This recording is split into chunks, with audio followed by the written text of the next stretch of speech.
कृष्णाय वासुदेवाय हरये परमात्मने प्रणतक्लेशनाशाय गोविंदाय नमो नमः। मित्रों, हम लोग श्रीमद् भगवत गीता के दूसरे अध्याय का अध्ययन कर रहे हैं और इस दूसरे अध्याय में 72 श्लोक हैं और इस अध्याय को सांख्य योग के नाम से जाना जाता है। 1 से लेकर के 15 श्लोकों तक हम लोगों ने अध्ययन कर लिया था।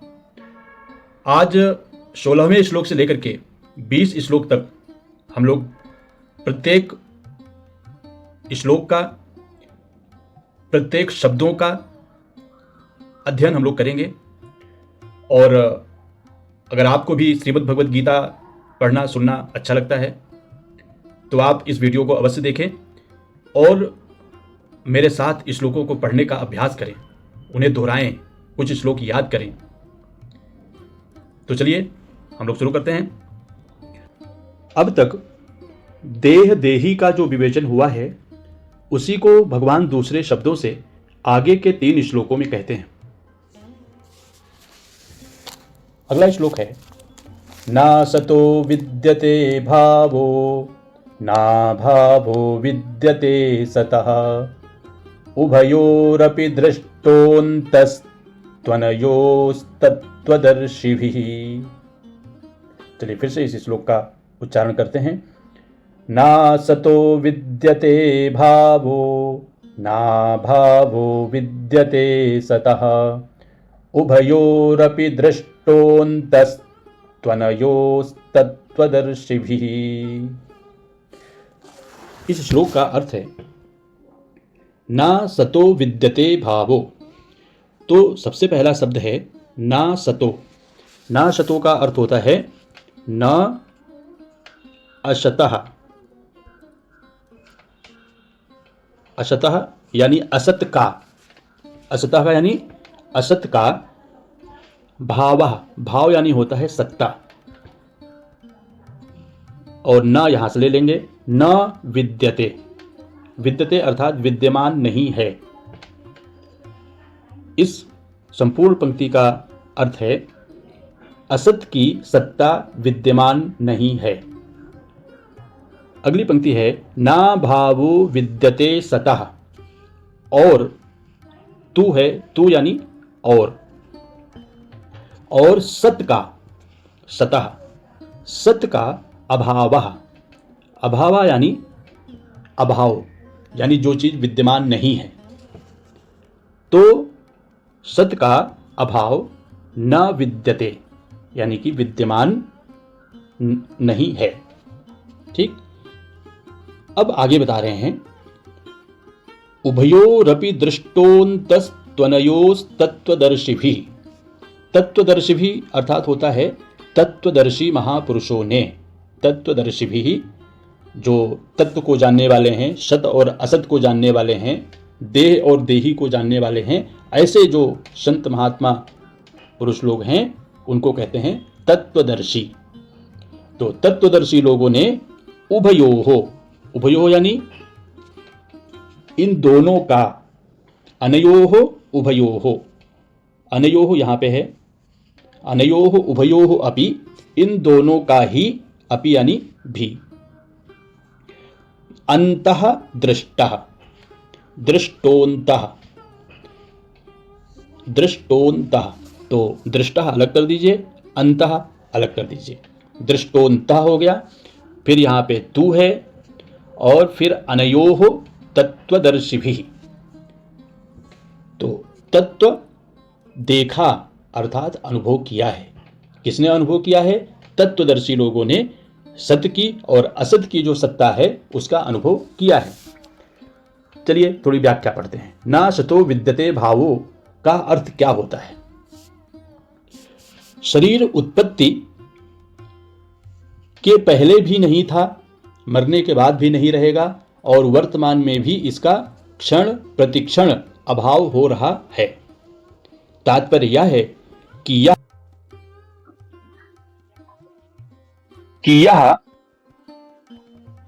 तात्पर्य यह है कि यह शरीर भूत, भविष्य और वर्तमान इन तीनों कालों में कभी भाव रूप से नहीं रहता, अतः यह असत है।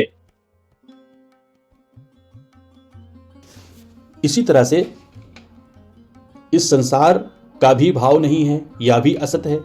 यह शरीर तो संसार का एक छोटा सा नमूना है, इसलिए शरीर के परिवर्तन से संसार मात्र के परिवर्तन का अनुभव होता है कि इस संसार का पहले भी अभाव था और पीछे भी अभाव होगा तथा वर्तमान में भी अभाव हो रहा है इत्यादि इसकी व्याख्या है।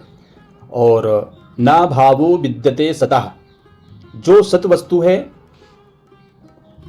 वस्तु है उसका अभाव नहीं होता, अर्थात जब देह उत्पन्न नहीं हुआ था तब भी देही था, देही यानी आत्म तत्व, और देह नष्ट होने पर भी देही रहेगा, और वर्तमान में देह के परिवर्तनशील होने पर भी देही उसमें ज्यों का त्यों ही रहता है, यानी कि आत्म तत्व। इसी रीति से जब संसार उत्पन्न नहीं हुआ था उस समय भी परमात्म तत्व था, संसार का अभाव होने पर भी परमात्म तत्व रहेगा, और वर्तमान में संसार के परिवर्तनशील होने पर भी परमात्म तत्व उसमें ज्यों का त्यों रहेगा। तो चलिए आगे श्लोक की तरफ बढ़ते हैं। अगला श्लोक है सत और असत क्या है, इसको आगे के 2 श्लोकों में बताते हैं। सत वस्तु और असत वस्तु क्या है। अविनाशी तु तद्विद्धि येन सर्वमिदं ततं विनाशमव्ययस्यास्य न कश्चित् कर्तुमर्हति। फिर से एक बार पढ़ते हैं। अविनाशी तु तद्विद्धि येन सर्वमिदं ततं विनाशमव्ययस्यास्य न कश्चित् कर्तुमर्हति। अविनाशी, अविनाशी कहते हैं जो विनाशशील है, अविनाशी। तू का अर्थ होता है तो, अविनाशी तो, तद्विद्धि, तत् यानी उसको, तत् और विद्धि इसमें 2 शब्द हैं, तद्विद्धि। तद्विद्धि, विद्धि यानी जानना। अविनाशी तो उसको जान, हे अर्जुन, अविनाशी तो तू उसको जान, येन जिससे, येन इदम सर्वम, सर्वमिदम ततम, सर्वमिदम का संधि विच्छेद हो जाता है सर्वम इदम, यह संधि विच्छेद हो गया सर्वमिदम का। सर्वम अर्थात संपूर्ण संसार, इदम यानी यह संपूर्ण संसार, ततम व्याप्तम यानी व्याप्त है, जिससे यह संपूर्ण संसार व्याप्त है उसको तुम क्या जानो, उसको अविनाशी, उसको अविनाशी जानो, उसका कभी विनाश नहीं होता, उससे यह संपूर्ण संसार व्याप्त है। और विनाशमव्ययस्यास्य न कश्चित् कर्तुमर्हति। अस्य, यहां पे 3 शब्द हैं, विनाशमव्ययस्यास्य। सबसे पहले शब्द है पहला विनाशम, विनाशम, उसके बाद में है अव्ययस्य, अव्ययस्य, उसके बाद है अस्य। इन 3 शब्दों को एक साथ जोड़ दिया गया है, समास कर दिया गया है विनाशमव्ययस्यास्य। अर्थ होता है इसका कि इस अविनाशी का विनाश, इस अविनाशी का विनाश न कश्चित् कर्तुमर्हति, न अलग, कश्चित् अलग, कर्तुम अलग, अर्हति अलग कर देना। अर्थात इस अविनाशी का जो विनाश है वो कोई भी नहीं कर सकता है। फिर से एक बार देख लेते हैं। अविनाशी तो उसको जानना चाहिए, जेन जिससे यह पूरा संसार व्याप्त है, ततम यानी व्याप्तम, यह पूरा संसार व्याप्त है, और विनाशमव्ययस्यास्य, इस यानी इस अव्यय का, इस अविनाशी का, इस अव्ययस्य का जो विनाश है वह कोई भी नहीं कर सकता, न कश्चित् कर्तुमर्हति, कोई भी नहीं कर सकता है। तो चलिए इसकी थोड़ी व्याख्या देख लेते हैं। अविनाशी किसे कहते हैं, इसमें बताया गया है उस अविनाशी तत्व को तू समझ, अविनाशी क्या है उसको समझना है। ऐसा कहकर भगवान ने उस तत्व को परोक्ष बताया है। परोक्ष बताने में तात्पर्य है कि चलिए इसको छोड़ देते हैं और देखिए इसको देखते हैं। ये न सर्वमिदं ततम, जिसको परोक्ष कहा है उसी का वर्णन करते हैं कि यह सब का सब संसार उस नित्य तत्व से व्याप्त है। जैसे सोने से बने हुए गहनों में सोना, लोहे से बने हुए अस्त्र शस्त्रों में लोहा और मिट्टी से बने हुए बर्तनों में मिट्टी और जल से बनी हुई बर्फ में जल ही व्याप्त है, परिपूर्ण है, ऐसे ही संसार में वह सत तत्व ही व्याप्त है। इसलिए अतः वास्तव में इस संसार में वह सत तत्व ही जानने योग्य है। विनाशमव्ययस्यास्य न कश्चित् कर्तुमर्हति, और उसी सत तत्व का जो विनाश है वो कोई भी नहीं कर सकता। यह इस श्लोक का भाव है। चलिए अगले श्लोक की तरफ बढ़ते हैं। अंतवंत इमे देहा नित्यस्योक्ता शरीरिणः अनाशिनो प्रमेयस्य तस्माद्युध्यस्व भारत। फिर से एक बार पढ़ते हैं। अंतवंत इमे देहा नित्यस्योक्ताः शरीरिणः अनाशिनो प्रमेयस्य तस्माद्युध्यस्व भारत। भगवान श्री कृष्ण कहते हैं अनाशिनः, अनाशिनः और अप्रमेयस्य। अनाशिनः यानी जिसका नाश नहीं हो सकता, जो अविनाशी है। पिछले श्लोक में अविनाशी की चर्चा हुई थी। अविनाशी अर्थात जिसका विनाश नहीं होता है, उसी को अनाशिनः भी कहते हैं। तो अनाशिनः जो अनाशी है। अप्रमेयस्य, अप्रमेय अर्थ होता है जानने में न आने वाला, अर्थात जिसको जाना नहीं जा सकता। ऐसा दो शब्द यहाँ पे हैं, अनाशिनः अप्रमेयस्य, षष्ठी विभक्ति। तो जो अविनाशी है और जो जानने में आने वाला नहीं है। और कैसा? नित्यस्य, जो नित्य रहने वाला है। नित्यस्य उक्ताः, नित्यस्योक्ताः, ऐसा संधि विच्छेद हो जाएगा। नित्यस्य उक्ताः, देखिए उक्ताः यहाँ कहे गए हैं। नित्यस्य यानी नित्य रहने वाले, शरीरिणः इस शरीरी के, शरीरी अर्थात आत्मा, शरीर यानी यह शरीर, और उस शरीर में यह शरीर मेरा है। तो मेरा कौन, किसका शरीर है? यह आत्मा का शरीर है, वही है शरीरी।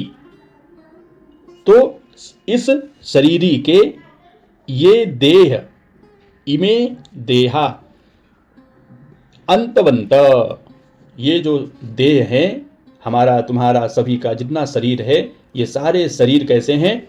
अंत वाले कहे गए हैं, अर्थात इनका अंत हो जाता है, एक ना एक दिन इनका अंत होता है। इसलिए तस्मात्, तस्मात् युध्यस्व भारत, इसीलिए युद्ध करो हे भारत, हे अर्जुन, तुम युध्यस्व, मध्यम पुरुष का रूप है, त्वम युध्यस्व, मध्यम पुरुष एक वचन का। तस्मात् इसीलिए, हे अर्जुन तुम युद्ध करो। फिर से एक बार देख लेते हैं इसका अर्थ। यह जो इमे देहा, इमे देहा यानी ये जो शरीर हैं, ये जितने सारे शरीर हैं वो किसके हैं? शरीरिणः, यानी कि इस शरीर के अंदर विद्यमान जो आत्म तत्व है उसी के ये सारे शरीर हैं। और वह आत्म तत्व कैसा है? अनाशिना है, उसका नाश नहीं होता। वह अप्रमेय है, वह उसको कोई जान नहीं सकता, वह जानने में न आने वाला है। और नित्यस्य, वह नित्य है, उसको नित्य कहा गया है। इसीलिए ये सारे शरीर जो उसके हैं वो अंतवंत हैं, अंत होने वाले हैं, अंत होने वाले कहे गए हैं। उक्ताः तस्मात् युद्धस्व भारत, इसलिए हे अर्जुन आप युद्ध करो। हे भारत, हे अर्जुन आप युद्ध करो। इस श्लोक में देख लेते हैं अनाशिनः शब्द की व्याख्या है। अनाशिनः किसी काल में किसी कारण से कभी किंचन मात्र भी जिसमें परिवर्तन नहीं होता, जिसकी क्षति नहीं होती, जिसका अभाव नहीं होता, उसका नाम अनाशी अर्थात अविनाशी है। और अप्रमेय का अर्थ क्या होता है? जो प्रमा अर्थात ज्ञान यानी प्रमाण, जो प्रमाण का विषय नहीं है, अर्थात जो अंतःकरण और इंद्रियों का विषय नहीं है, उसको अप्रमेय कहते हैं। जिसमें अंतःकरण और इंद्रियां प्रमाण नहीं होती, उसमें शास्त्र और संत महापुरुष ही प्रमाण होते हैं। शास्त्र और संत महापुरुष उन्हीं के लिए प्रमाण होते हैं जो श्रद्धालु होते हैं। जिसकी जिस शास्त्र और संत में श्रद्धा होती है, वह उसी शास्त्र और संत के वचनों को मानता है। इसलिए यह तत्व केवल श्रद्धा का विषय है। इत्यादि इसमें चर्चा है। नित्यस्य की व्याख्या किए हैं। यह नित्य है, निरंतर रहने वाला है, किसी काल में यह न रहता हो ऐसी बात नहीं है, अर्थात यह सब काल में रहता है। और अंतवंत इमे देहा उक्ता शरीरिणः, इस शरीर के जितने भी देह हैं वो सभी अंत वाले यानी समाप्त होने वाले हैं। तो इसके बाद में हम लोग अगले श्लोक की तरफ चलते हैं। पूर्व श्लोक तक शरीरी को अविनाशी जानने वालों की बात कही। शरीरी को अविनाशी जानने वालों की बात कही। अब उसी बात को अन्वय और व्यतिरेक रीति से दृढ़ करने के लिए जो शरीरी को अविनाशी नहीं जानते, उनकी बात आगे के श्लोक में कहते हैं। य एनं वेत्ति हन्तारं यश्चैनं मन्यते हतम् उभौ तौ न विजानीतो नायं हन्ति न हन्यते। फिर से एक बार उच्चारण करिए। य एनं वेत्ति हन्तारं यश्चैनं मन्यते हतम् उभौ तौ न विजानीतो नायं हन्ति न हन्यते। इस श्लोक में कहते हैं, यह जो मनुष्य, यह यानी जो मनुष्य, एनम इस अविनाशी को, अभी चर्चा हो रही है अविनाशी की हो रही है, इस अविनाशी को यानी कि शरीरी को, यह जो शरीर में बैठा हुआ है शरीरी, उसको हंतारम यानी मारने वाला, वेत्ति जानता है। वेत्ति हंतारम वेत्ति, यहां पे वेत्ति अर्थात जो मनुष्य इस अविनाशी को मारने वाला मानता है। हंतारम वेत्ति, हंतारम वेत्ति और च यानी और, यहां पे है च। यश्चैनम तो यह च एनम ऐसा है।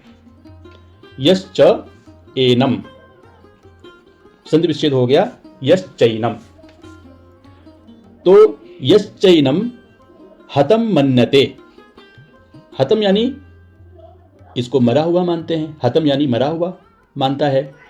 कोई कहता है ये है ही नहीं, ये तो मरा हुआ है। तो इसमें दो चीजें हैं। य एनम वेत्ति हंतारम, जो इसको मारने वाला मानता है, अथवा जो इसको मरा हुआ मानता है। तौ उभौ, वे दोनों इसको न अर्थात नहीं, बीजानीतौ अर्थात वो दोनों इसको नहीं जानते। वो दोनों लोग इसको नहीं जानते, जो इसको मरा हुआ मानते हैं अथवा जो इसको मारने वाला मानते हैं। क्योंकि यह जो है अयम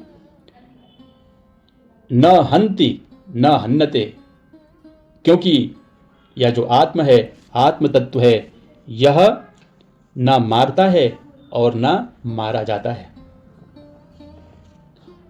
तो फिर से एक बार इसका अर्थ देख लेते हैं। यह एनम, जो इसको, एनम यानी इस अविनाशी को, हंतारम वेत्ति मारने वाला मानता है, अथवा यानी और शब्द का यहाँ पे प्रयोग किया गया है, और जो इसको हतम मन्नते, जो इसको मरा हुआ मानते हैं, वे दोनों उभौ तौ, वे दोनों इसे नहीं जानते हैं। न अयम नायम, न अयम वेत्ति, वे दोनों इसे नहीं जानते हैं, क्योंकि यह न मरता है, अयम न हन्ति न हन्नते, या ना मरा हुआ है और ना मारता है और ना मारा जाता है। तो इसकी व्याख्या, बहुत सुंदर व्याख्या यहाँ पे दी हुई है। उभौ तौ न विजानीतो नायम हन्ति न हन्नते, वे दोनों ही नहीं जानते, अर्थात जो इस शरीरी को मारने वाला मानता है वह भी ठीक नहीं जानता, और जो इसको मरने वाला मानता है वह भी ठीक नहीं जानता। चलिए अगला श्लोक और आज का अंतिम श्लोक पढ़ते हैं। इस श्लोक का संबंध है यह शरीरी मरने वाला क्यों नहीं है, इसके उत्तर में कहते हैं, न जायते म्रियते वा कदाचिन् नायं भूत्वा भविता वा न भूयः अजो नित्यः शाश्वतोऽयं पुराणो न हन्यते हन्यमाने शरीरे। फिर से एक बार देखते हैं और मेरे साथ आप भी उच्चारण करिए। न जायते म्रियते वा कदाचिन् नायं भूत्वा भविता वा न भूयः अजो नित्यः शाश्वतोऽयं पुराणो न हन्यते हन्यमाने शरीरे। अयम, यह जो शरीरी है वह कैसा है? कदाचिन न अयम, कदाचिन न अयम, तो कदाचित न अयम, इसका संधि विच्छेद हो जाएगा, कदाचित न अयम। अयम यानी यह शरीरी, न अर्थात नहीं, कभी, कदाचित यानी कभी, यह शरीरी कभी नहीं जन्मता है। न जायते, जायते यानी जन्म लेना, यह जो शरीरी है वह कभी जन्म नहीं लेता है, न जायते। और च वा शब्द है, वा का मतलब होता है और, वह न म्रियते, और न यह कभी मरता है, न जायते न जन्म लेता है, न म्रियते न मरता है। व तथा, तथा क्या होता है भाई? भूत्वा यानी उत्पन्न होकर, उत्पन्न होकर, भूयः फिर, उत्पन्न होकर फिर, भविता होने वाला नहीं है, उत्पन्न होकर पुनः ये होने वाला नहीं है। भूत्वा भविता वा न भूयः, भविता यानी होने वाला, और भूत्वा यानी इसमें संस्कृत का इक्त्वा प्रत्यय है ना, जिसका अर्थ होता है होकर। भूत्वा अर्थात होकर, जो होकर पुनः नहीं होता है। और यह कैसा है भाई आत्मा?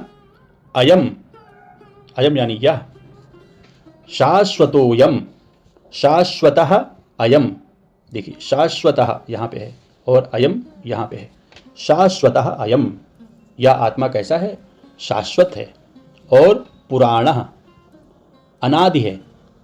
शाश्वतः शाश्वत है और अनादि है, और कैसा है? अजह है, जन्म रहित है, अजह, अजह यानी बकरी नहीं, अजह, बकरी कहते हैं अजा को, अजा। और अजह यानी न जायते इति अजह, जो जिसका जन्म नहीं होता उसको कहते हैं अजह। और नित्यः, जो नित्य है, नित्य रहने वाला है, नित्य निरंतर रहने वाला है, तो अजो नित्यः शाश्वतः पुराणः, ये जो आत्मा है वो अज है, नित्य है, शाश्वत है और अनादि है, पुराणः। न हन्यते हन्यमाने शरीरे, इसीलिए शरीर के हन्यमाने, शरीरे हन्यमाने, शरीर के मारे जाने पर अर्थात शरीर का विनाश होने पर यह नहीं मारा जाता, न हन्यते, अयम न हन्यते। शरीर के मारे जाने के बाद अगर आप समझते हैं कि यह आत्म तत्व भी मारा जाता है तो ऐसा नहीं है। बहुत अच्छी व्याख्या यहाँ पे है। शरीर में 6 विकार होते हैं: उत्पन्न होना, सत्ता वाला दिखना, बदलना, बढ़ना, घटना और नष्ट होना।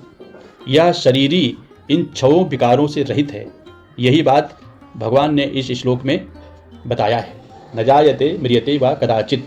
और इसी को निरुक्तकार ने लिखा है, जायते अस्ति विपरिणमते वर्धते अपक्षीयते विनश्यति। अर्थात यह शरीरी उत्पन्न नहीं होता, न जायते अजह है, उत्पन्न होकर विकारी सत्ता वाला नहीं होता, और अयम भूत्वा भविता वा न भूयः, यह बदलता नहीं है, यह रंग नहीं बदलता। शाश्वतः, यह एक जैसा है, यह बढ़ता घटता नहीं है। पुराणः, यह क्षीण नहीं होता, यह शाश्वत है। और यह मरता नहीं है। न म्रियते न हन्यते हन्यमाने शरीरे इत्यादि आत्म तत्व के ये श्लोक श्रीमद् भगवद गीता के दूसरे अध्याय में वर्णित हैं। अगर आपको यह वीडियो अच्छा लगा हो तो आप इसे लाइक करें और कमेंट में जय श्री कृष्ण अवश्य लिखें और वीडियो को दूसरों तक भी पहुंचाएं ताकि दूसरे लोग भी इससे लाभान्वित हों, और मेरे चैनल को भी सब्सक्राइब करें ताकि दूसरा वीडियो आप तक आसानी से पहुंच सके। सभी को जय श्री कृष्ण। बहुत बहुत